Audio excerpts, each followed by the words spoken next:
Okey, Assalamualaikum dan salam sejahtera bersama Angka sekali lagi di dalam suara kita The Patriots. Okey, hari ini kita bawa seorang panel yang agak menarik juga, iaitu Kak Hanizah kita, better known as Kak Bonda di dalam media sosial. Nanti kita akan kongsikan kisah media sosial juga. Dan as usual, sebelum kita berjalan lebih jauh, Uncle just nak ingatkan kata ini adalah satu program podcast yang mana kita berbual santai, walaupun bahasa Uncle nampak macam nak control handsome sikit, tapi kita cuba santaikan seboleh-bolehnya. Dan kita hanya berkongsi pandangan, berkongsi pendapat. Kita bukannya nak mengubah pandangan you all ataupun mengubah cara anda. Itu adalah hak masing-masing mengikut kesesuaian dan keperluan masing-masing. Okey. Uncle tak nak cerita panjang sebab kita pun dah agak lewat ni kita start ni. Jadi kita bersama dengan Kak Hanizah. Sebelum kita pergi jauh, mungkin Uncle nak minta Kak Hanizah kalau boleh introduce diri Kak Hanizah sikit. Asal mana, umur berapa, dah berpunya ke belum kan? Mana kita tahu saja. Okey, silakan Kak Hanizah. Okey, hai, Assalamualaikum Uncle. Terima kasih jemput saya hari ini sebab TikTok kita berkenalan dan betul. Hari ini saya di sini bersama Uncle. Something amazing lah, hujan lebat kat luar kan. Okey, baik. Nama saya sebenarnya Wan Nur Hanizah. Wan Nur Hanizah. Okey, berasal dari Terengganu. Besut, Terengganu. Oh, Besut. Okey, Besut. Okey, saya dah berkahwin dengan orang Sabah. Okey. Sekarang suami saya di Kota Kinabalu. Saya di KL. Okay. Seorang ibu, 6 orang anak dan 4 orang cucu. 4 orang cucu? Yes. 4 orang cucu dan saya seorang usahawan. Okay. Berapa menantu tu? Menantu baru 2. Baru 2. InsyaAllah coming soon, 3. Yang ketiga. Saya teringin nak tahu sikit lah. Kak Hanizah dulu education, sekolah di mana dulu? Saya sekolah banyak sekolah sebenarnya, tukar-tukar dari sekolah Kuala Terengganu, kemudian balik ke sekolah di Besut dan habis Form 5 di Besut. Kemudian saya masuk UiTM di Terengganu, di Dungun, Terengganu. Okay. Kemudian saya sambung ambil ijazah saya di Australia. Kemudian saya bekerja lah. Dalam masa saya sambung ijazah tu saya dah bekerja lah actually. Habis diploma je saya bekerja, bermula di Kuala Lumpur dan sehingga kini lah, daripada tahun 87 saya di Kuala Lumpur sehingga kini, sehingga hari ini. Saya tengok sebab Kak Hanizah ada kongsikan Kak Hanizahnya profil dengan saya sikit kan. Dan saya tengok quite interesting lah sebab I can say that it's very very colourful kan. Dia ada banyak kita kata melting pot in the profile itself. Yeah. Sebab kita tengok you pernah kerja dengan company local, you pernah kerja dengan company MNC kan.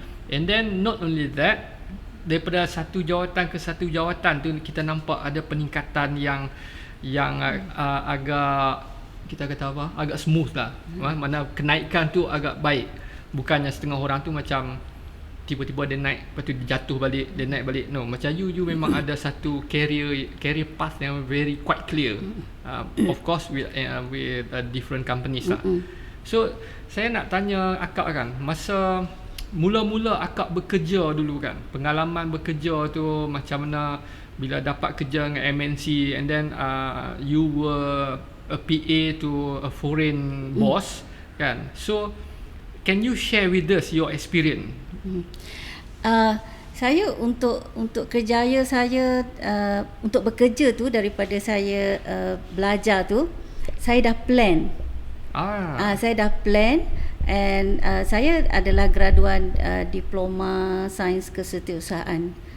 Saya setiausaha. Okay. So daripada situ saya sebenarnya untuk saya naik jadi PA tu, sebenarnya saya bermula daripada bawah. Habis diploma tu saya tak terus kerja setiausaha. Okay. Saya kerja sebagai receptionist. Dengan diploma yang saya ada waktu tu, saya bekerja sebagai receptionist. Sebabnya saya nak pastikan saya tahu apa orang bawah punya masalah sebelum saya jadi bos. Sebab saya nak jadi bos. Saya nak jadi bos. So saya plan dari situ. Jadi saya bekerja sebagai receptionist. Tapi saya tak kerja lama lah. Saya kerja macam 6 bulan. Daripada receptionist saya tengok ada buka untuk junior secretary or something like that lah, yang agak tinggi sikit, naik sikit. So dan saya kerja kat situ mungkin dalam masa tu saya kerja dalam 8 bulan macam tu, dan saya tengok ada opening untuk setiausaha. So daripada situ saya tingkatkan diri saya dari satu. Dan company tu mula-mula company tu kecil-kecil aja. Sehinggalah saya dapat Celcom. I see. I was one of the Celcom punya pioneer. That pioneer was like staff. 96. That was like 1989, 87, 88 macam tu. Okay. Sebelum dia ni lagi. Sebelum Yes. that was like a few staff yang gerakkan projek Celcom tu.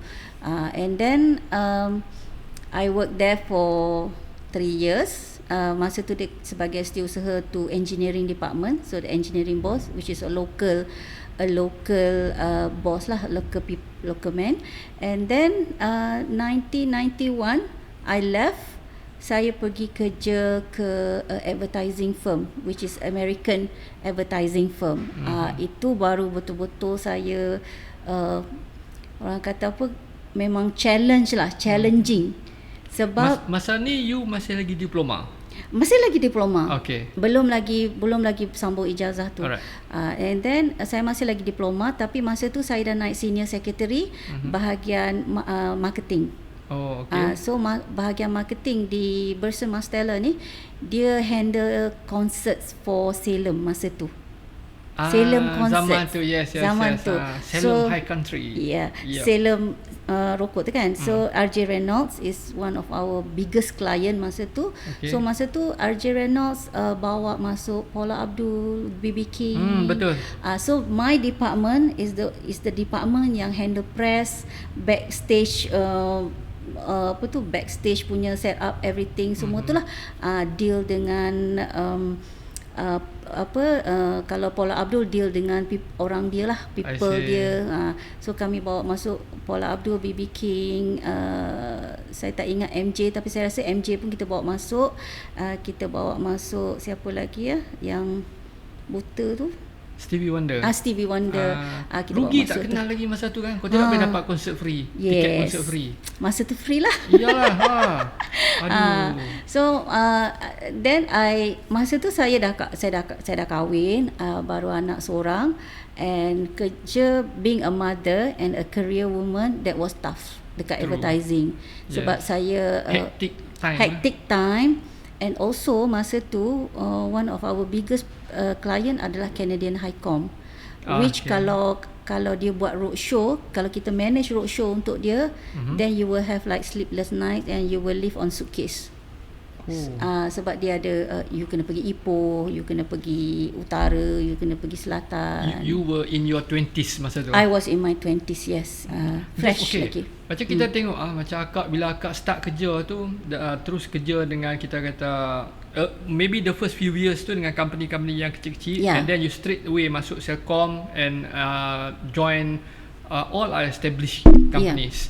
So kan at that young age kan, macam mana you kita kata bina keyakinan diri tu untuk menghadapi that kind of stress daripada tu?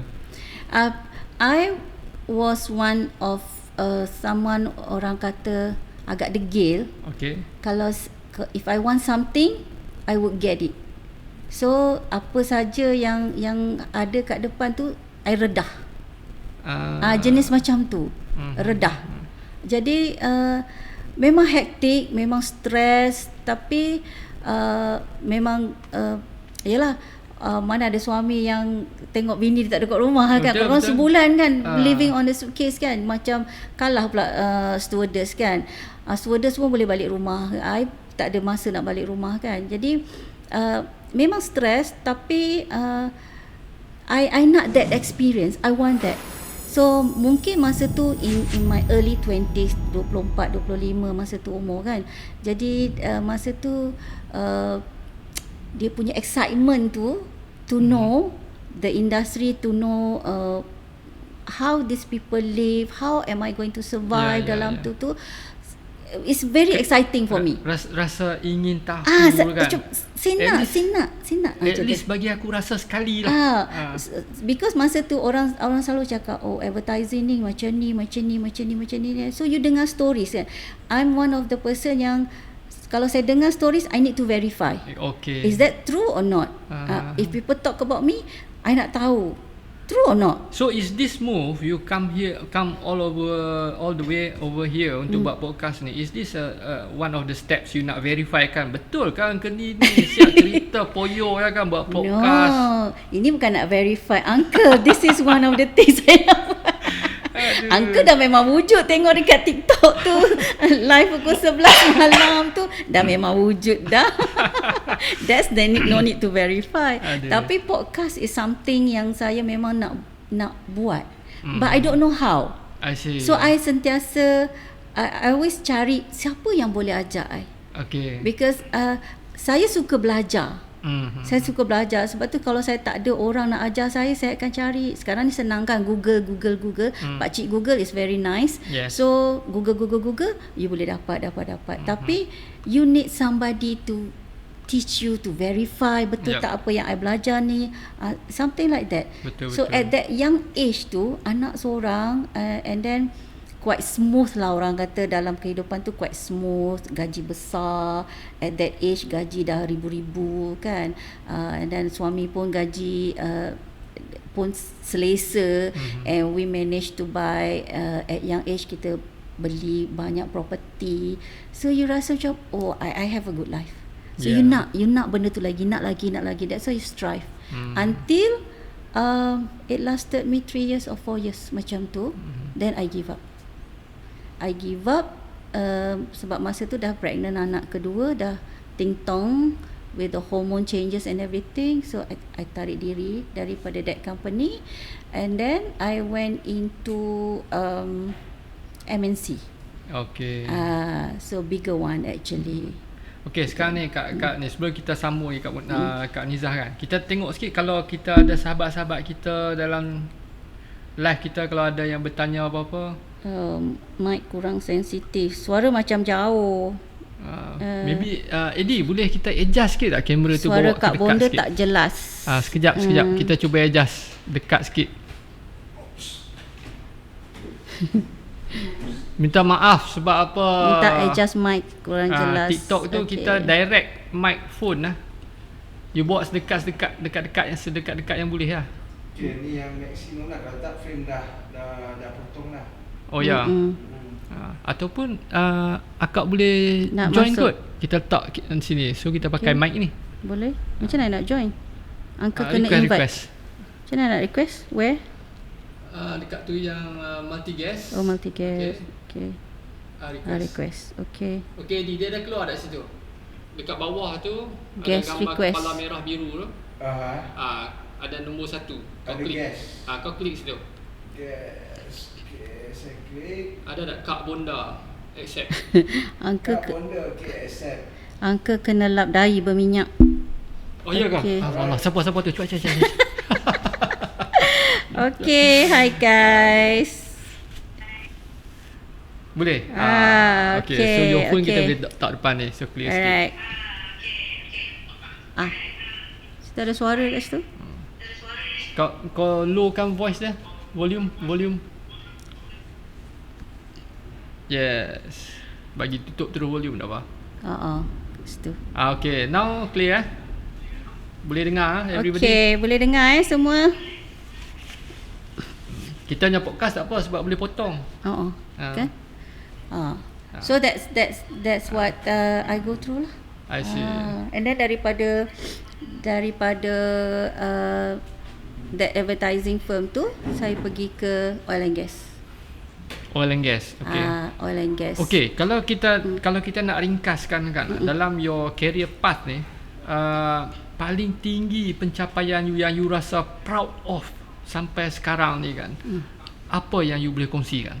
Dari segi kerjaya atau? Ya, daripada segi kerjaya, dalam kerjaya tu. Oh, saya dekat oil and gas tu for lama juga, 8 tahun, 9 tahun macam tu. And then they decided, this is an American oil and gas company. Okay. So daripada daripada advertising tu dah start foreign company dah. Daripada American advertising firm, saya pergi ke American oil and gas. Okay. So I was the PA to financial vice president, finance department lah. I see. And then they closed down. So kita semua kena VSS after 9 years, kalau tak silap saya, 9 years. And then saya pergi ke German Telecom Company. In KL juga? In KL. Okay. It's actually a joint venture company. Tapi basically all the big bosses are Germans. Oh, okay. So I rasa what I plan daripada study tu, what I plan for my career path tu, daripada I study, graduate dan start kerja sikit-sikit sampailah ke German telecom firm tu. That was my biggest achievement actually, sebab my German boss tu, bila dia habis kontrak dekat Malaysia, dia offer me to go to Amsterdam. To work for him, to take care of his property. I see. So he trusted you so much. Ya. Itu satu benda yang saya rasa macam okay, orang luar percayakan kerja saya, macam mana saya aktif bekerja, macam mana saya boleh buat benda tu dengan dia tak payah susah hati. Maksudnya because bila kita kerja dengan German firm, dia pukul 9 pagi dia adalah pukul 3 petang kita. So pagi tu biasanya saya agak free. And then pukul 2 tu dah start masuk email, all those things. So saya akan vet through all the emails, everything. Mana yang saya boleh jawab, saya akan jawab. Jadi bila bos masuk, all the paper semua atas meja bersusun. I see. Macam saya sendiri lah, Uncle sendiri pun, actually Uncle dulu kerja dengan MNC juga, tapi tak adalah kata European company, sebab my holding company is based in Hong Kong. But Uncle banyak deal dengan kalau European dan juga American companies ni, dia orang sebagai principals lah. Sebab masa tu Uncle deal dengan IBM, dengan business intelligence punya principals, Cognos. Dan kita ada Hyperion, benda-benda je. And I can understand lah, mana kata dia punya working time dia lain. So lain. Kadang kita shoot email, kita kena tunggu nanti pukul 2 pagi baru kita boleh buka tengok dia orang start respond. Betul. Sebab benda-benda macam tu kan. Betul. That's one thing yang saya suka kerja dengan diorang ni is 9 to 5, 9 or 9 to 6 tu is working time. So masa tu you buat silap ke, you buat betul ke, you buat salah ke, apa ke, dia hentam you gila-gila punya. Tapi clock out 5 o'clock, you are my friend. You are my friend, let's go happy hour. Yes, professional. Very professional. So daripada situ actually saya banyak belajar tentang professionalism, how to handle stress. Saya banyak kena komen actually tentang KPI. Kadang-kadang macam saya kerja dekat oil and gas tu, my boss is an American, tapi he is married to what is his wife? It's not Italian, Spanish. Okay. Dia selalu komen bila time KPI, dia selalu komen, okay, you perform bagus ke tak bagus ke, dia komen. Tapi there was one comment yang buatkan saya macam tersentap sekejap. Because dia kata macam ni tau, Haniza, you're always good at your work, but there's one thing you don't know how to manage well. Because when you don't manage this well, your KPI jatuh. So dia kata, I pun macam, apa? You cannot handle your stress, dia kata. And you are in this company, you are in finance department. The finance department is always stressful. Betul. So you need to handle your stress so that your KPI naik, dia kata. So kalau KPI you asyik sekarang okay, lepas tu bila kena stress tiba-tiba zoom down, semua tak perform macam tu kan. So dia kata, can you just keep that in mind so that next year punya KPI I boleh naikkan you punya gaji, I boleh naikkan you punya status and everything semua. Ya, betul.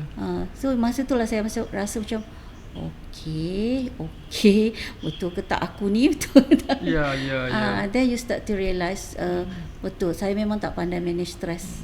Angka ada satu experience kalau nak relate dengan kisah yang sama juga. As I told you earlier, Angka dulu dengan grad dalam accounting. So Angka kerja dalam account department. Masa tu one day Angka jumpa dengan my financial controller. Cakap dia kata, "Bos, saya nak tanya your opinion sebab I'm planning to take ACCA. Which is a finance. So I need your advice." So dia tengok atas bawah dia kata, "No, you jangan buat ACCA." Dia kata, "Why?" Dia kata, "You are not cut to be an accountant." Dia kata, "I have to be frank with you. Sebenarnya saya pun pelik kenapa you duduk dalam account." Dia kata, itulah. "You should go somewhere else. Kalau you nak, I boleh cakap dengan sales department. Kita cuba bawa you pergi sana." So from there tu lah yang Angka start masuk dunia IT. Angka jadi consultant buat semua. Mana kata actually sometimes bila orang tegur kita dengan teguran yang sentap tu, itulah sebenarnya pembuka kepada ke arah jalan yang lebih baik. Exactly. Yes. Sebab saya lepas SPM dapat result, actually I applied for tourism. Okay. Because I love to travel. Masa saya tunggu SPM tu, saya pergi cari kerja yang saya boleh travel. So masa tu saya dapat offer daripada travel magazine to shoot model untuk travel ni kan. So pergi pantai ni, promote tourism. So saya minat benda-benda macam tu. So I want to be a tourist guide. Konon lah kan. So that boleh pergi Korea, pergi visitor, pergi sini kan. Dia punya dream tu kan. Boleh jalan sana jalan sini. Boleh tengok macam sahabat TikTok kita Uncle Fit dekat Caribbean. Lawanya belakang rumah dia cantiknya. Betul, rasa sedap je mata memandang kan. So that was my dream. Tapi saya bila pergi interview, orang yang interview tu kata apa? You are not cut to be a tourist guide. Dia kata, kenapa you nak into tourism? Dia kata, you should be somebody yang manage office. So kita tukarkan you punya you punya ni ke sains kesetiausahaan. Dan masa tu kita 18 years old kan, rasa macam okay lah, whatever lah, janji dapat masuk you. Sebab my late father masa tu sibuk suruh jadi cikgu. Lagilah tak nak. Habis anak orang aku cubit kan. Tiba-tiba meningkat kes penderaan kanak-kanak. Tiba-tiba kan mak bapak cari.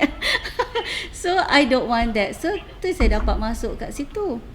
But because of kerja dengan foreign firm ni, I get to travel a lot.